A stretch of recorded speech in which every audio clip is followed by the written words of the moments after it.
자, 6시 전에 예배를 마쳐야 되니까 제가 한 20분 동안 열심으로 복음을 잘 전해보도록 하겠습니다. 예. 자, 우리가 그동안 마태복음 18장, 19장과 같이 결을 같이 하면서 어린 아이들에 대한 예수님의 가르침 4가지 말씀을 우리가 좀 살폈는데요.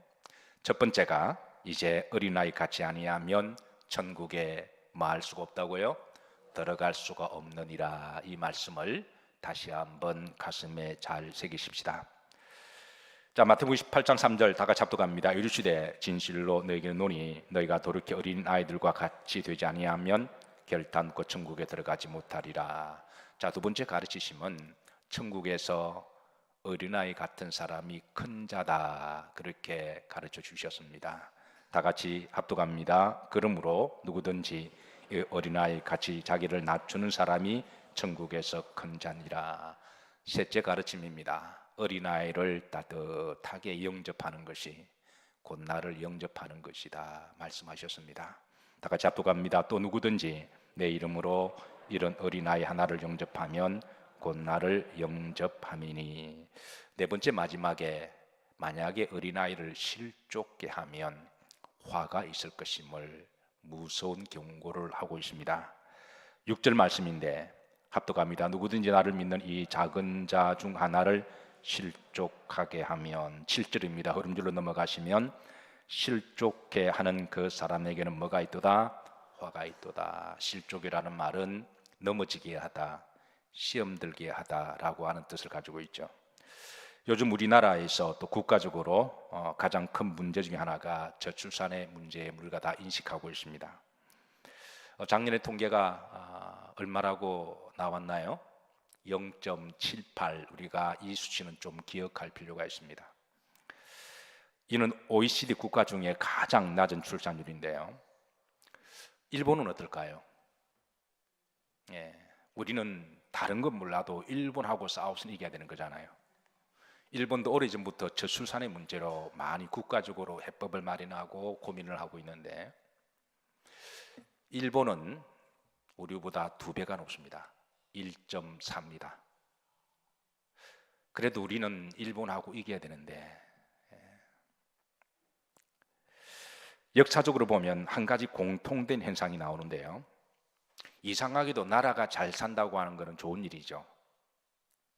나라가 잘 산다고 하는 건 참 좋은 일인데 이상하게도 출산율이 떨어진다는 데 문제가 있습니다. 영국은 1.5%입니다. 독일도 1.5%고요. 미국은 1.7%고 프랑스는 1.8%입니다.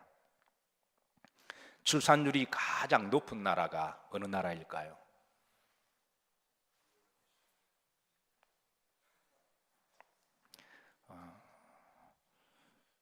고민되시면 나중에 다시 한번 묻도록 할게요. 속으로 잘 생각해 보시고. 출애굽기 2장이 보면 애굽의 여인들이 아이를 낳지 않으려고 그랬어요. 당시 애굽 제국은 세계에서 제일 번영하고 잘 살던 나라였거든요. 애굽의 시민들은 전쟁에 나가서 포로를 잡아올 때마다 그 패밀리 가구당 노예를 제공해 주었기 때문에, 그래서 어떤 분은 저 필리핀에 잠깐 사업자 가시는데 워낙 인건비가 싸서 가정부 하우스키퍼가 보통 2명, 3명을 두었다 그러더군요. 애굽이 그랬습니다. 나라가 전쟁에 승리하고 많은 노예들을 잡아오고 국가에서 엄청난 혜택을 주고, 그리고 애굽의 기후가 풍토가 나일강의 그 곡창지대가요, 상류 애굽에서 이렇게 비가 와서 한번 쭉 훑고 지나가면 그 강 옆으로 아주 놀라운 질 좋은 그런 풍토가 만들어서 1년에 7모자까지 했다는 거예요. 우리나라가 1년에 몇 모자 가죠? 1모자 가죠. 동남아시아는요? 그 2모작, 3모작. 근데 애굽은 기록에 7모작까지. 그러니까 뿌리면 나면 한 달 반 만에 이렇게 곡식을 얻는. 나라가 잘 살고 번영되는 것은 참으로 좋은 일인데 애굽의 여인들이 아이를 낳지 않으려고 했습니다. 그래서 애굽은 점점 그 백성들이 수가 줄어드니까, 그런데 출애굽기 1장 7절에 보면 놀랍도록 거기에 이스라엘 자손은 생육하고 번성함으로 온 땅에 점점 인구가 늘어나게 된 거예요. 다 같이 한번 합독하시죠. 이스라엘 자손은 생육하고 불어나 번성하고 매우 강하여 온 땅에 가득하게 되었더라. 자, 여기 보면 분명히 잘 먹고 잘 살고 모든 권리와 혜택을 많이 보는 사람들은 애굽 여인들입니다. 여기 비해서 이스라엘 사람들은 이방 민족들이죠. 그런데도 히브리 민족은 매우 번성하면서 그 자손들이 그 곳의 넓은 땅에 마치 푸른 초장에 양떼가 가득한 것처럼 그 자손들이 풍성풍성 늘어나고, 그 애굽에는 아이들이 점점 줄어나면서 애굽의 미래가 없게 되는 그런 일이 일어나게 됩니다. 왜 그럴까요? 분명히 동일한 시대에 애굽 여인들이 더 풍족한 삶을 살고 더 시간도 많고, 그런데 왜 그럴까요? 분명한 것은 나라가 잘 살면 오늘 이 시대도 마찬가지로 아이를 낳지 않으려고 하는 현상은 동일한 것 같아요. 그런데 오늘 출애굽기 1장 7절에 보면 여기에 답이 있습니다. 중반절에 보면 뭐하고? 생육하고 뭐하고? 번성하고. 왜 히브리 여인들도 고센 땅에 살 때는 하나님이 엄청난 축복을 주셔서 고센 땅도 엄청나게 잘 살았거든요. 왜? 하나님께서 저들에게 고센 땅에서 목적으로 할 수 있는 그런 이제 조합을 주셨고, 그 땅에서 소나 양을 키워서 그거를 잡아서 전량 다 수출을 했기 때문에 지금 우리나라가 반도체 때문에 나라가 먹고 산다 해도 과언이 아니죠. 그런데 지금과 비교할 수 없을 정도로 애굽은 이제 그 가축을 키워서 애굽 사람들이 고기를 좋아했거든요. 그런데 문제는 고기를 키우는 일과 잡는 일을 아주 전시해서 하지 않았습니다. 그런데 하나님 요셉의 지혜로 바로 왕에게 이제 부탁을 해서, 우리 조상들은 원래 가축을 지는 조상들이었는데 또 아브라함, 이삭, 야곱이 다 유목민족들이었잖아요. 그러니까 그 땅을 주신 우리가 이제 가축을 키워서 고기를 제공하겠나이다. 그 애굽의 전역에 이제 거의 독점을 가지고 고기를 다 제공했으니까, 그러니까 엄청나게 하나님이 히브리 민족들을 축복을 하시는데요. 근데 잘 사는데도 애굽 여인과 다르게 아이들을 풍성풍성하게 잘 낳았습니다. 바로 그 이유가 오늘 7절에 보시면 생육하고 번성할지어다. 많이 들어본 말씀이죠. 창세기 1장 28절에 하나님의 말씀대로, 하나님의 말씀에 순종하여 하나님이 주시는 대로 아이를 낳았다라는 거예요. 자, 제가 조금 전에 질문했습니다. 전 세계적으로 출산율이 가장 높은 민족이 어느 민족일까요? 이제 눈치를 좀 채셨군요. 어떤 분들은 혹시 이슬람 민족이 아닐까? 이슬람 민족도 출산율이 높은 거로 그렇게 알려져 있습니다. 그러니까 영국에 이민 간 이슬람 사람들이 지금 영국의 어느 주민보다 더 수가 많아져서 투표를 하면 지금 이게 심각한 문제가 될 정도로 엄청나게 늘어나고 있는데요. 근데 이슬람이 평균 2.9명이래요. 근데 이스라엘은 3.1명입니다. 그러니까 전 세계적으로 가장 출산율이 높다라는 거예요. 자, 여기 한 가지 통계에 좀 비껴가는 현상이 있습니다. 역사적으로 쭉 보면 나라가 잘 살고 부흥하면, 그러니까 못 살고 가난할수록 애를 잘 낳아요. 이슬람 민족 같은 경우는 지금 가난한 민족들이잖아요. 그러니까 애들을 TV도 없고 그러니까 풍성풍성 놓아요. 우리나라도 옛날에 가난하고 못 살았을 때 보통 6남매, 7남매, 8남매, 참고로 저희 가정은 9남매였습니다. 그러니까 보통 옛날에 우리가 가난했을 때는 보통 아이들이 많았습니다. 지금 아프리카나 인도 이게 가난한 사람들은 뭐 딱히 할 것도 없고 밤에 그러니까 아이들을 그냥 풍성풍성 낳는데, 그런데 나라가 그렇게 이스라엘 우리나라보다 잘 살잖아요. 그런데도 출산율이 우리나라보다 한 4배, 5배가 많고요. 그리고 전 세계에서 제일 많습니다. 그래서 사회학자들이 지금 선진국의 모든 나라의 문제가 이 출산율의 문제였기 때문에 왜 이스라엘은 저렇게 잘 사는데 아이를 잘 낳을까? 그래서 연구를 했더니 그래서 나라들마다 지금 이 출산율을, 이 문제를, 어젠다를 풀기 위해서 여러 방법을 찾아내고 해법을 제시하고 시도를 하죠. 우리나라도 지난주에 이제 다둥이의 숫자가 몇 명부터 혜택이 되는 건가요? 네. 한 명으로 내려갔나요? 우리 박진영 권사님? 내가 알기로는 2명인데, 내가 알기로는 2명입니다. 혹시 내가 정보를 잘못 알고 있으면 손 들어주세요. 예. 근데 지난주까지 3명이었거든요. 그러니까 다둥이 자녀 혜택은 의외로 많습니다. 여러분 잘 찾아보세요. 근데 지난주에 2명으로 내려왔습니다. 저는 앞으로 너뚱이도 있었으면 좋겠어요. 예, 그러니까 혜택 중에 너뚱이. 그래서 제가 집사람 한번 쳐다보고 한번 너뚱이 혜택이 있다면, 그러니까 너뚱이 혜택은 40 이상부터, 예, 그러면 좀 더 도움이 되지 않을까. 어쨌든 2명부터 이제 다둥이가 되어서 의외로 혜택이 많대죠. 그러니까 국가에서 이 문제를 어떻게 지금 풀어나갈까에 대한 고민을 우리가 볼 수가 있는데요. 그래서 사회학자들, 은학자들이 이스라엘이 왜 저렇게 출산율이 높을까, 잘 삶에도 불구하고 나름대로 내어놓은 그 답이 이렇습니다. 이스라엘 여인들은 군의 징집 대상이 되죠. 근데 아이를 놓으면 군에 안 간다는 거예요. 그래서 우리나라도 이걸 도입하자 그럽니다. 우리나라도 여자들이 다 군에 가게 만들자. 그러면 아이를 놓으면 혜택을 빼주는 거로. 군에 갈래? 애 놓을래? 우리가 흔히 많이 다투 그러잖아요. 남자하고 아내하고 싸우다가 남자 군대 가서 고생한 이야기하면 여자는 산모 이야기 하잖아요. 그럼 서로 이야기하잖아요. 군에 갈래? 애 놓을래? 남자들은 말합니다. 차라리 애 놓겠다. 우리가 그렇게 농담 삼아 이야기하는데, 그런데 이거는 사실은 제가 볼 때는 답이 아닌 것 같아요. 이스라엘 사람들을 알지 못하고 외부에서 진단하는 학자들의 이 결론적인 견해는 때로는 결론주의에 많이 빠져서 그렇게 답이 아닐 경우가 많습니다.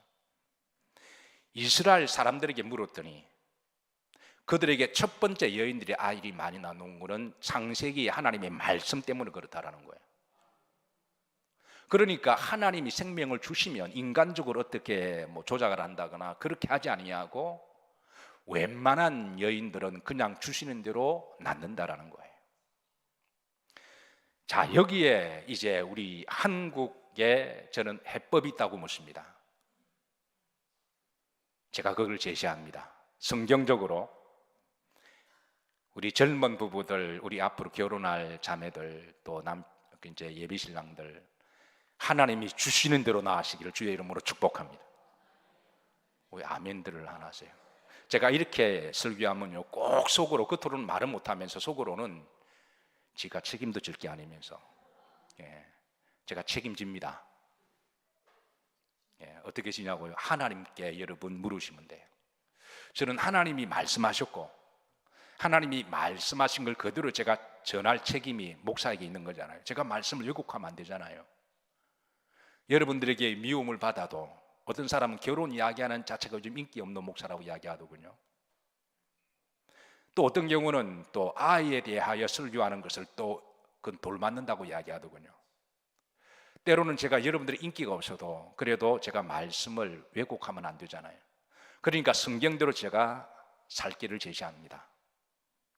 주시는 대로 나으시기를 주의 이름으로 축복합니다. 예, 나이 드신 분만 아멘 하시고, 예, 젊은 사람은 이게 정작 나을 사람이 아멘 해야 되는데.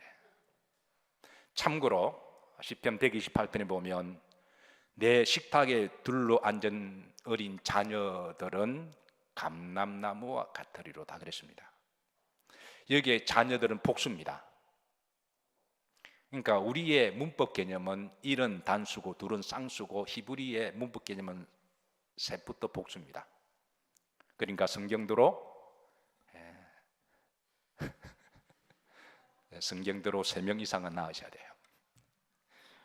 따라서 하십니다. 하나님이 책임져 주십니다. 주의 말씀은 내 길에 등불이요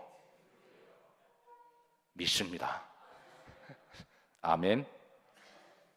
자, 다시 주님의 말씀으로 돌아갑니다. 주님께서 어린아이를 실족해 하면 뭐가 있도다? 화가 있다 말씀하시면서 그러면서 의미심장한 말씀을 하세요. 7절입니다.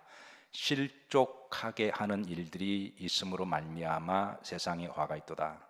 실족하게 하는 일이 없을 수는 없으나, 현실적으로 교사들이 아이들을 가르치고 아무리 사랑하고 섬겨도 아이들마다 상황이 다르기 때문에 반드시 어떤 아이들은 실족을 하거나 시험 들기도 해요. 우리가 부모가 자녀를 믿음과 사랑으로 키운다고 하지만 어떻게 하다 보면 우리의 자녀들을 마음을 아프게 할 수도 있고 또 화나게 할 수도 있고 실족하게 하기도 합니다. 이거는 현실적으로 이거는 어쩔 수 없는 문제입니다. 주님도 그걸 아시고 실족해 하는 일이 없을 수가 없다. 그러나 그 다음 보시면 주님이 역설적으로 그래도 실족하게 하는 사람은 뭐가 있다고요? 실족할 수밖에 없는 그런 환경이지만 아무리 사랑과 기도로 아이들을 양육해도 때로는 아이들이 선생 미워 그러면서 실족하는 일이 있습니다. 그런 일이 우리가 경험적으로, 목사가 아무리 여러분들을 사랑하고 여러분들에게 정말 헌신을 하고 복음을 전해도 시험 드는 사람이 있을까요, 없을까요? 대답 잘하셔야 됩니다. 지지난주입니까? 이제 예배를 마치고 성도들이 때로는 아프고 어려운 가운데도 교회에 오시는 분들을 보면 특별히 마음이 더 짠해서, 오늘 그 당사자들이 안 계시면 제가 이제 말씀을 드립니다. 말씀하면 안 돼요. 목사가 가끔 설교하다 보면 감동이 돼서 옆으로 빠질 때가 있는데 그럴 때마다 늘 고민합니다. 하지 말걸 괜히 했다가. 근데 그 중에 하나가 뭐냐면 아프신 분이 두 분이 계셨어요. 근데 목사의 마음에는 어느 분이 더 아프고 그래도 어느 분이 좀 덜 아픈 그런 걸 알잖아요. 그래서 정말 많이 아프신 분이 정말 교회 나올 수 없는 그런 분이어서 마음이 뭉클해서 그분을 잡고 기도를 했습니다. 그리고 또 다른 한 분이 기다리고 계셔서 그분은 이분에 비해서 그래도 좀 더 건강하시고 어느 한 부분이 좀 불편하긴 하시지만 그래도 기도를 해드렸습니다. 기도가 끝나고 잊어버렸는데요, 저한테 보고가 올라왔습니다. 목사님, 두 번째 기도 받은 분이 시험 들었대요. 왜 저 사람은 기도를 오랫동안 해주고 나한테는 기도를 좀 빨리 끝냈냐는 거예요. 그래서 제가 그 말을 들으니까 제가 너무 미안한 거 있죠. 그래서 그 이야기를 제가 보고를 받고 바로 전화를 드렸습니다. 모르는 척하고 어디 몸은 좀 괜찮으시냐고. 그래서 인사를 드리고 전화로 다시 기도를 해드리니까 아이 목사님 감사하다고. 그런데 우리가 나름대로 아무리 교회를 섬겨도 어린아이들이 때로는 실족하기도 하고 시험 들기도 한 거, 이거 어쩔 수가 없지만 그래도 그런 일이 있어도 화가 있다는 거예요.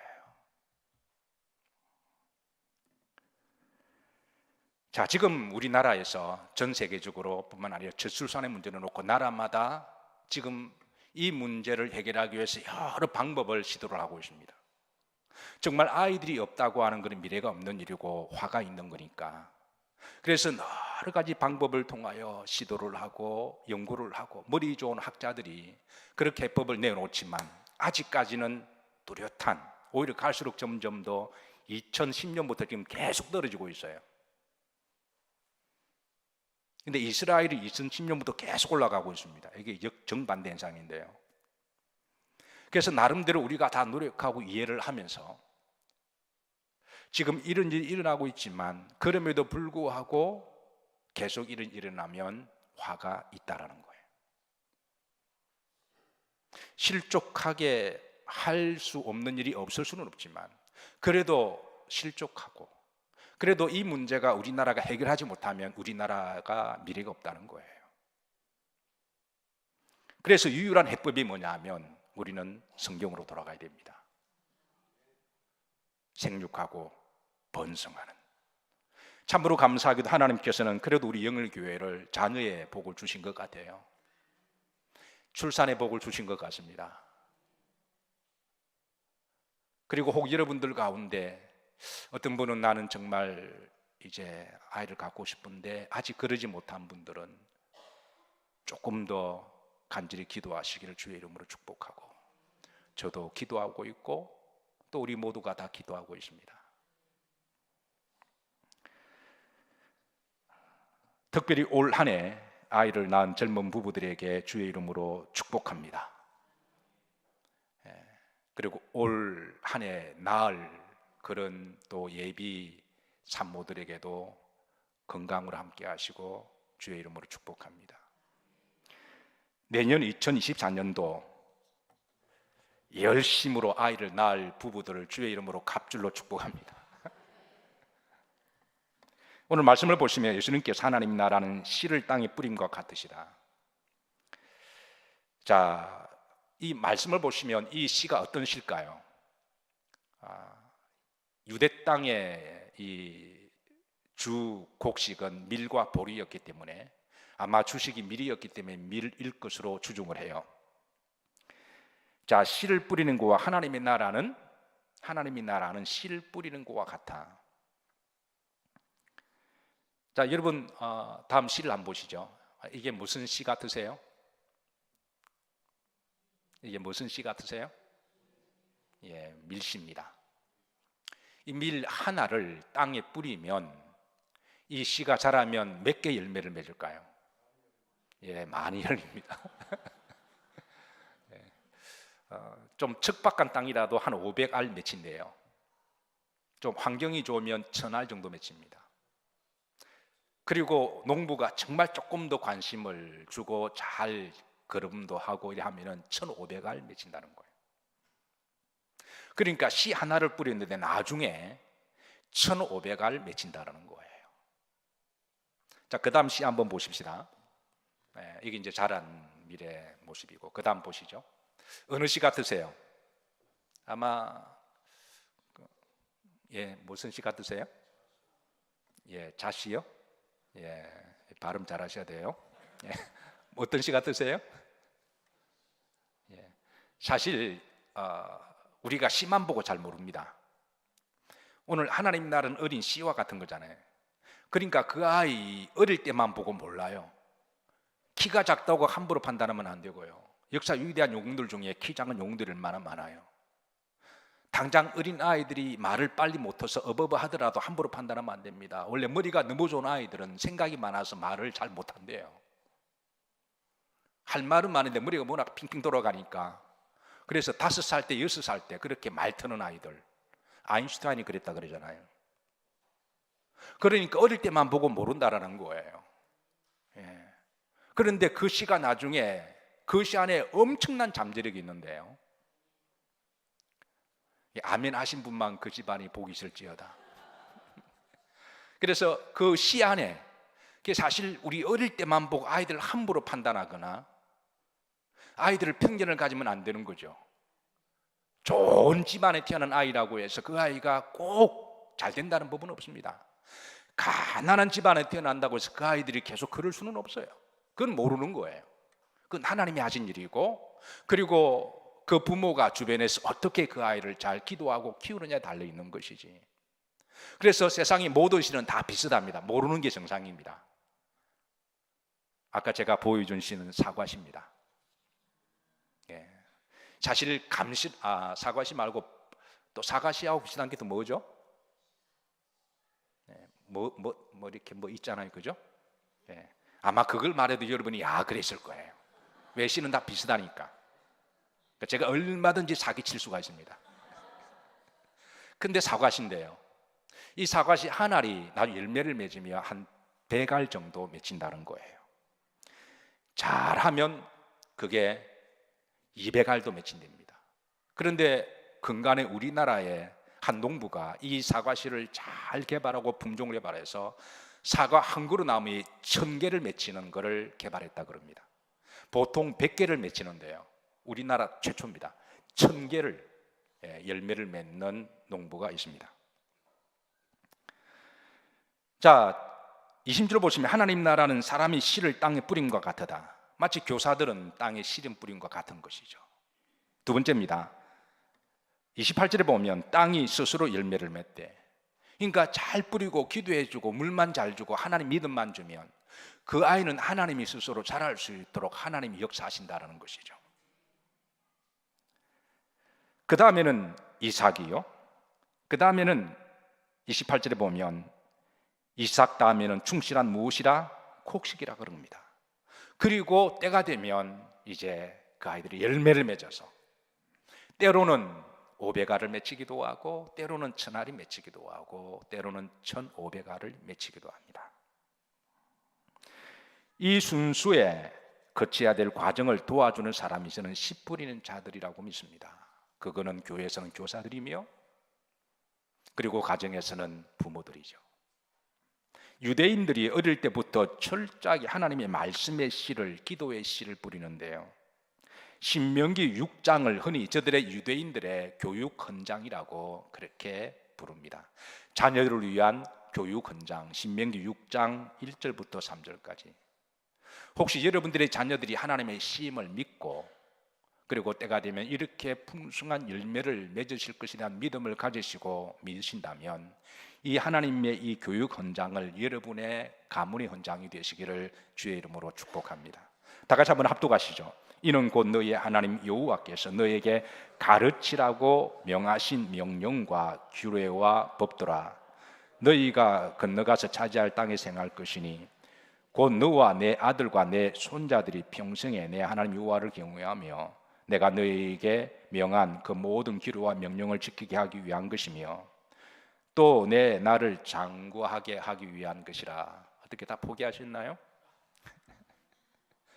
말씀이 좀 기니까 다 중간에 포기하셨나요? 조금만 더 힘을 냅시다. 조금만 더 인내를 가지고 말씀으로 우리가 좀 기도하십시다. 3절입니다. 합독합니다. 이스라엘이 듣고 삼가 그것을 행하라. 그리하면 내가 복을 받고 내 조상들의 하나님 여호와께서 내게 허락하심과 같이 젖과 꿀이 흐르는 땅에서 내 후손이 크게 말이라 번성하리라. 여러분, 이런 복이 있으시기를 축복합니다. 자, 마지막으로 여러분, 이 사람이 누굴까요? 누구죠? 여러분 잘 아시는 빌 게이츠입니다. 이 사람 대해 설명하지 않아도 잘 아실 터이고. 이 사람 누굴까요? 누구죠? 아브라함 링컨이죠. 이 사람도 설명하지 않아도 잘 알 것입니다. 이 두 사람이 공통점이 있습니다. 두 사람 다 어릴 때부터 예수님을 잘 믿었습니다. 두 번째, 어릴 때부터 이들을 믿음 안에서 잘 말씀으로 기도로 양육한 돕는 교사들이 있었고 기도하는 부모들이 있었습니다. 세 번째, 이 두 사람은 한 사람이 100배, 1000배 이상의 성경 말씀대로 열매를 맺고 있다는 거예요. 참고로 아브라함은 어릴 때부터 신앙의 10계명을 만들어서 그는 그것을 그 인생의 로드맵으로 삼았는데요. 첫 번째, 제1, 나는 주일을 거룩하게 지키며 예배 생활을 힘쓸 것이다. 두 번째, 나는 날마다 하나님의 말씀인 성경을 묵상하고 그 말씀대로 순종하고 실천할 것이다. 세 번째, 나는 도움을 베풀어 주시는 하나님 아버지께 날마다 겸손히 기도할 것이다. 네 번째, 나는 나의 뜻이 아니라 하나님의 뜻에 순종할 것이다. 다섯 번째, 나는 하나님께서 베풀어 주신 은혜를 기억하며 늘 감사할 것이다. 여섯 번째, 나는 연약하지만 하나님의 도우심을 의지할 것이다. 일곱 번째, 나는 하나님만을 높여드리고 그분께만 영광 돌릴 것이다. 여덟 번째, 나는 하나님 안에서 우리 모두는 자유하며 평등하다고 믿는다. 아홉 번째, 나는 형제를 사랑하고 이웃을 사랑하라는 주님의 명령을 실천할 것이다. 열 번째, 나는 이 땅 위에 하나님의 진리와 공의가 실현되도록 기도할 것이다. 이 말씀이, 이 축복이 우리 영월교회와 여러분 가문에 풍성하시기를 주의 이름으로 축복합니다. 우리 찬양 들으시고